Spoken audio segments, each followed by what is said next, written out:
Merci président et merci à tous. Et comme vous avez vu, vous avez intérêt à vous tenir bien parce qu'on est nombreux sur scène. Donc si vous vous tenez pas bien, gare à vous. Hein. Donc voilà. Bah écoutez, merci à vous et merci à vous toutes aujourd'hui puisque on ouvre notre 15e UX Forum et en fait le deuxième sur femmes et exosquelettes. Pour certains, vous avez suivi en visio le premier et merci à vous tous et à vous toutes d'avoir été là. Oups, il faut pas que je tombe ni d'un côté ni d'un autre, c'est ma grande spécialité. Bon, et voilà, merci. Et donc le 15e, ça veut dire qu'on a démarré, et ben très exactement en 2018. Alors on n'était pas les premiers. Hier, on avait quelqu'un à notre, bah oui, mais je vais pas te masquer. On avait quelqu'un à notre, alors je vais me mettre de l'autre côté. On avait quelqu'un à notre premier un débat hier qui a été, je crois, l'une des pionnières parce qu'elle était là. Oui, c'est bon. Parce qu'elle était là en 2013, elle a commencé à tester les premiers en 2016. Donc là, c'était chez Framatome et bravo, elle vous fait un grand coucou, mais elle ne pouvait pas être là aujourd'hui. Alors voilà, bienvenue à vous tous. Le UX Forum, qu'est-ce que c'est? En gros, ben, les UX Forums, c'est UX, comme son nom l'indique, on privilégie les utilisateurs, c'est-à-dire ceux qui, sur le terrain, mettent en œuvre les innovations ou, d'une façon générale, les actions et globalement les programmes d'action. C'est vrai qu'il y a beaucoup d'experts et on les salue ici. Précipitez-vous après sur les experts de l'INRS, de la CRAMIF et autres qui mettent plein de choses en place, mais je dirais qu'ils n'ont pas besoin de nous pour être sur scène. Et puis précipitez-vous aussi, vous avez tout un coin qui s'appelle à la fois exosquelette et capteur, et sur lequel je vous conseille d'aller les voir. Alors pour certains sont là et pour d'autres ils sont sur place pour aller regarder ce que c'est et j'allais dire aussi les tester. Et puis je citerai d'abord, alors il est sur son téléphone, pardon, notre ami Lionel Giovanelli, parce qu'en gros ce sont les deux pionniers. Il y a Lionel ici présent et puis notre ami Benoît Sago du Verrou. C'est grâce à eux deux finalement qu'on a démarré nous au cercle sur les questions d'innovation et d'utilisation d'exosquelettes. Voilà. Alors pourquoi femmes exosquelettes? Là aussi j'ai une pionnière. Alors on se dit qu'on est un peu de temps en temps les deux pétroleuses des femmes sur les questions exosquelettes. C'est Anaïs. Donc Anaïs que vous voyez en premier. En gros là vous avez, là je vais vous présenter nos intervenants. Vous les avez en gros à peu près sur l'ordre des chaises et surtout sur l'ordre de présentation et d'intervention tout à l'heure. Anaïs, elle sera aussi une grande divinité un peu muette, mais c'est grâce à elle. Et donc en fait cette idée est née il y a presque 2 ans globalement là maintenant, où on s'est dit c'est vachement bien de faire des trucs sur les exosquelettes et leur développement, mais finalement il y a peut-être des enjeux, et elle qui était dedans jusqu'au cou, si je peux me permettre, des questions et d'adaptation technique, mais pas que, bien spécifiques à l'utilisation par des femmes. Et ça c'est pour marquer, pour que je tombe pas. Merci. Et donc voilà. Merci Anaïs d'être là. C'est notre pionnière. Alors donc voilà, Anaïs Chorel, donc qui est, alors elle est, je sais pas comment dire, hein, mais elle est responsable de plein de choses et particulièrement de développement. Vous êtes spécialiste de biomécanique, c'est ça, de démarrage et ben je veux dire, moi j'ai découvert, j'appelle là aussi il y a 4 ans sur un petit stand là, il démarrait et maintenant c'est une start-up super successful sur ces questions-là. Merci Anaïs de porter fièrement ça. Benoît que je vais vous présenter là. Alors je me souviens très bien du premier interview que j'ai eu avec lui au téléphone. Il était sympa, ça durait presque 3 quarts d'heure. Nous on s'occupait de cobotique et de robotique et d'intégration de ce type de trucs et avec, j'allais dire un peu vos homologues d'alors, ils nous aiment bien, mais il y a c'est très cher finalement les robotiques cobotiques, alors que j'allais dire les exosquelettes sont relativement plus abordables. Et donc voilà, donc Benoît va nous intervenir tout à l'heure. Ensuite le premier exosquelette auquel vous avez UX Forum auquel vous avez participé par visio, il était surtout centré sur les métiers masculins d'un certain côté qui notamment parce qu'ils sont en tension de recrutement, hein, disons les choses un peu cyniquement, mais pas que, ont besoin de s'ouvrir à d'autres types de publics et notamment à d'autres à des femmes. C'était notamment pour les questions de manutention. Et on a choisi aujourd'hui de faire un mix, c'est-à-dire à la fois d'avoir ces métiers-là, mais en même temps d'avoir les métiers plus spécifiquement féminins, théoriquement, et qui ont terriblement besoin de ça, et qui sont notamment les métiers du soin. et les métiers en établissement hospitalier. Donc moi, ce qui m'avait frappé, je vais vous dire, c'était il y a quelques années, là aussi, c'était de regarder combien les Japonais, par exemple, utilisaient au Japon pour tout ce qui est établissement hospitalier, j'allais dire à 360 degrés, donc aussi bien pour les patients, là c'est d'autres types d'exosquelettes, que pour les soignants, les aides-soignants et autres, les exosquelettes. On était, encore une fois, Anaïs la pionnière, on a poussé un peu les choses dans ce sens-là, et là maintenant, les choses ont globalement démarré. Il y a eu un certain nombre d'expérimentations en cours, et là on aura 2 expérimentations qui vont nous être présentées tout à l'heure. On a Vincent Erdam qui est là et qui représente le centre hospitalier intercommunal de Montvalon, c'est entre Tarbes et Marcillac, voilà, c'est ça.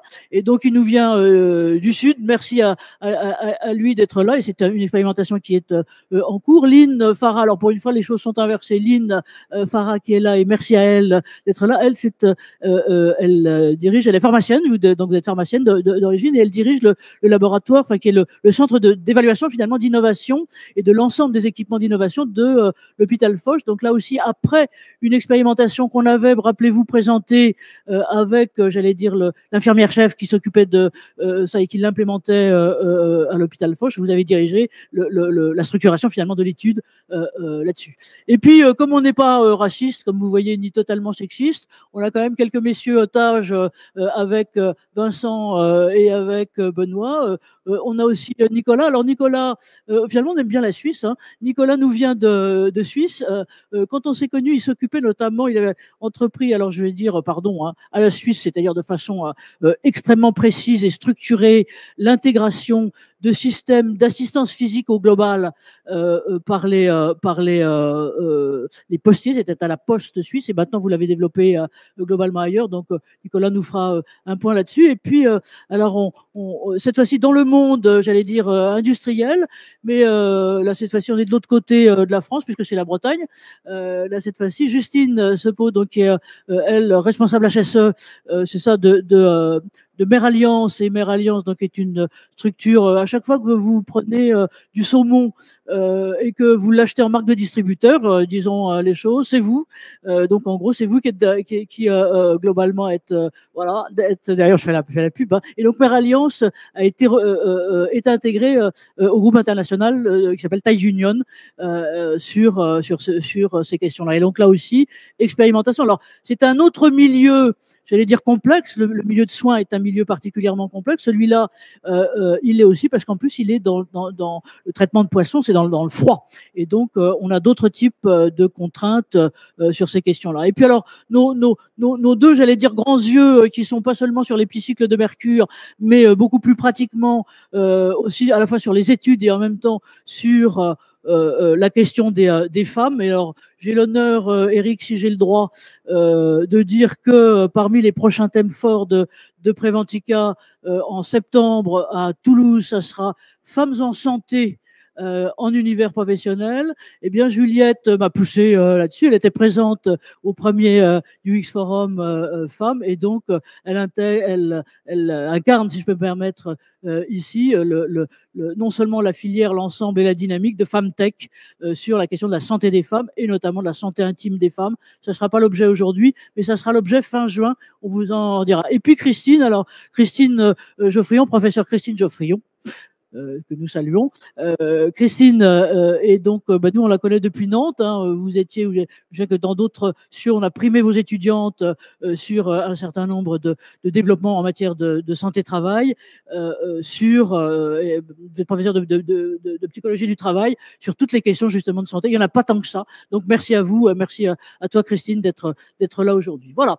Et donc les deux mots sur nous, voilà, les UX Forum, je vous l'ai dit, c'est soit en distanciel, et donc on alterne, dire entre des visios et des présentiels comme ici. Mais merci encore une fois à Préventica, Eric, de nous accueillir de ce côté-là sur la question des pratiques innovantes et de l'intégration des innovations. Donc, ceux que vous êtes si vous êtes là, c'est que vous êtes intéressé par ces questions-là et merci d'être aussi faire partie des préfigurants et ils sont tous de ce côté-là. Donc, je vous rappelle, le premier épisode, c'était en mars et donc le replay est toujours accessible. Hein, donc, on vous l'enverra au site, etc. C'était en première approche et on s'était centré donc sur les métiers dits masculins, plutôt en tension et donc en tension parce que besoin de recrutement, en tension parce que besoin d'attractivité.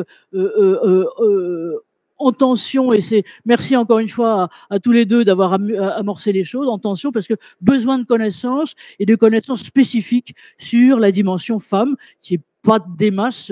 Alors, juste fais une parenthèse, je citerai pas lesquelles, parce que ça serait pas charitable, comme dirait l'autre, mais quand on avait lancé déjà, moi j'avais voulu lancer, avant Anaïs d'ailleurs, les trucs sur ces questions-là, et avec un grand syndicat, plusieurs de salariés, je parle pas des patronaux, là c'est encore autre chose, mais de salariés là-dessus, et qui m'avait dit « Ah, vous pensez, c'est peut-être une question intéressante ». Ça c'était il y a 5-6 ans, ça a changé quand même globalement depuis. Et puis ce deuxième épisode, donc métier de soins, et puis métier plus largement en tension, parce que finalement, je veux dire, encore une fois, on segmente, mais les approches ont besoin d'être des approches pareilles. Alors, comment est-ce qu'on va fonctionner? Je dirais que là, on passera la parole, si vous voulez bien, à notre duo de choc. Oui, je vais essayer de pas tomber. À notre duo de choc, Anaïs et puis Benoît Sago-Duvorou, sur des premières perspectives sur cette question de femmes et exosquelettes. Quels sont les premiers enseignements que vous avez pu tirer là-dessus?